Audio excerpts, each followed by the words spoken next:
بسم اللہ الرحمن الرحیم اللہم صلی علی محمد وعلی آل محمد کما صلیت علی ابراہیم وعلی آل ابراہیم انک حمید مجید اللہم بارک علی محمد وعلی آل محمد کما بارکت علی ابراہیم وعلی آل ابراہیم انک حمید مجید۔ السلام علیکم ورحمۃ اللہ وبرکاتہ۔ آپ میرے چینل میں اگر نئے ہیں تو میرے چینل کو سبسکرائب کر لیں اور بیل آئیکن کے بٹن کو بھی پریس کر لیں، اور ویڈیو اچھی لگے تو لائک کر دیجیے گا۔ آج کا جو میرا موضوع ہے، جیسے کہ محرم الحرام کا مہینہ چل رہا ہے، آپ کو پتہ ہے، تو آج کا میرا موضوع بھی اسی حوالے سے ہے۔ جو ہمارے کربلا کے شہید ہیں، ان کے اوپر بات کرنا یا ان کی زندگی کے اوپر بات کرنا، یا انہوں نے جو تکلیفیں اٹھائیں، جو حالات گزرے، ان کے اوپر بات کرنا بہت مشکل ہو جاتا ہے۔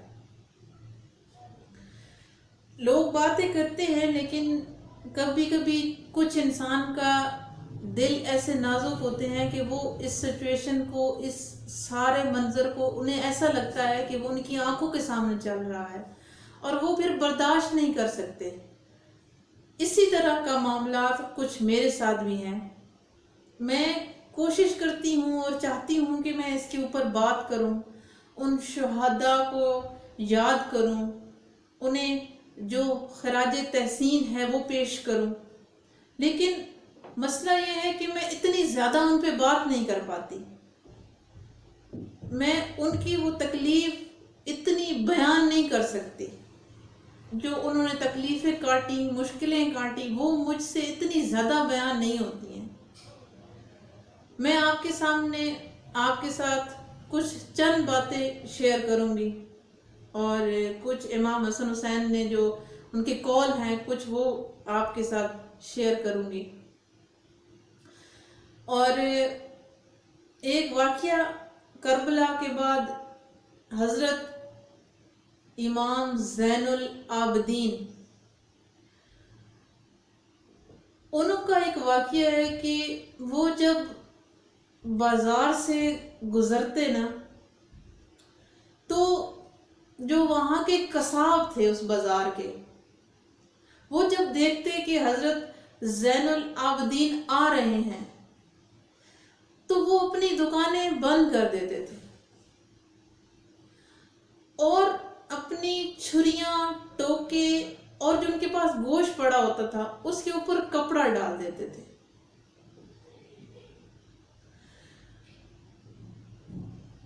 آپ کبھی مسکرائے نہیں تھے، ہر وقت روتے رہتے تھے۔ امام سے کسی نے پوچھا کہ آپ اتنا کیوں روتے ہیں؟ تو آپ نے فرمایا کہ حضرت یعقوب کا ایک یوسف گم ہوا تھا، تو یعقوب علیہ السلام رو رو کر ان کی آنکھوں سے بنائی چلی گئی تھی، تو میری تو سارا خاندان جو ہے وہ اس کو ذبح کیا گیا، تو آپ بتاؤ میں کیسے مسکراؤں؟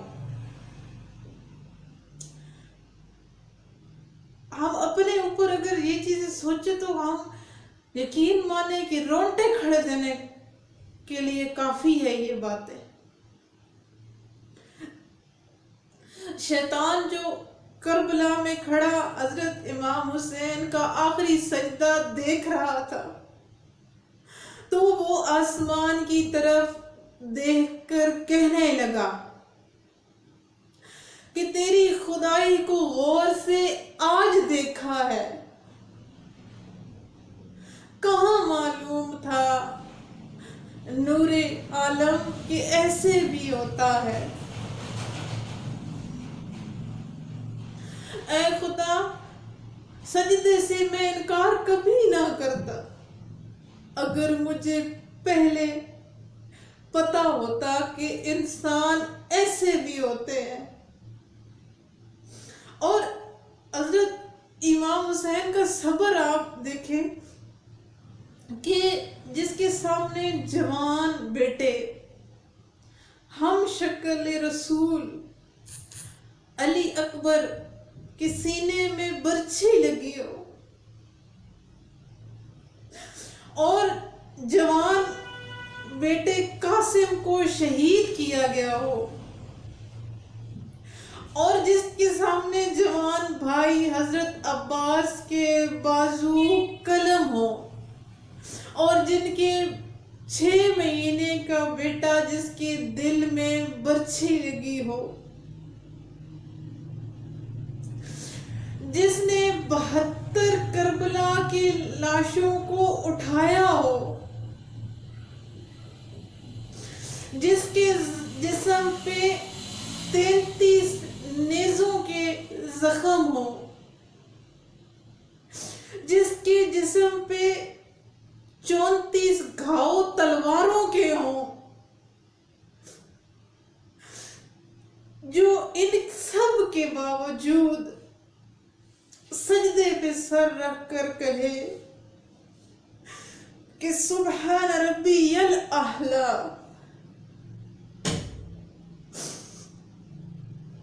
اور کہے کہ اے اللہ میں تیری رضا کے لیے راضی ہوں۔ اس کو کہتے ہیں حضرت امام حسین کا صبر۔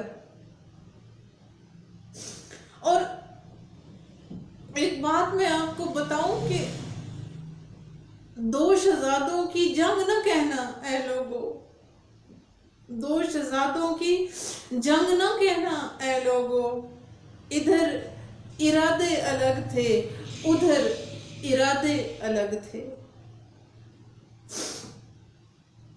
کھینچ کے خط یہ غازی نے بتا دیا، کھینچ کے خط یہ غازی نے بتا دیا کہ امام زادے الگ تھے اور حرام زادے الگ تھے۔ امام حسین نے فرمایا کہ اگر دنیا میں تمہیں شدید غم ملے، شدت والا غم ملے، تو میرے غموں کو یاد کر لینا، تمہیں تمہارے غموں کا وزن کم لگے گا۔ اور جب زمانہ تمہیں کاٹنے لگے، نقصان پہنچانے لگے، تو مخلوق کی طرف نہ جھکنا، اور رزق تقسیم کرنے والا اللہ کے سوا کسی سے کچھ نہ مانگنا۔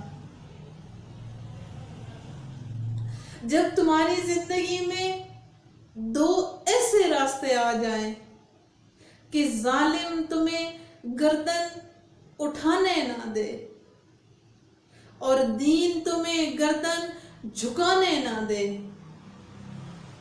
تو تیسرا راستہ گردن کٹانے کا راستہ ہے، جو کہ ہمارے آپ کے امام حسین نے کیا۔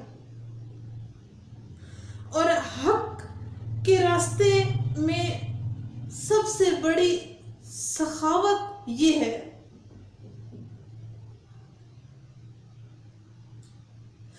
کہ آپ دوسروں کے لیے سوچ رہے ہیں، آپ دوسروں کی بھلائی کے لیے سوچ رہے ہیں۔ اور حضرت امام حسین نے ارشاد فرمایا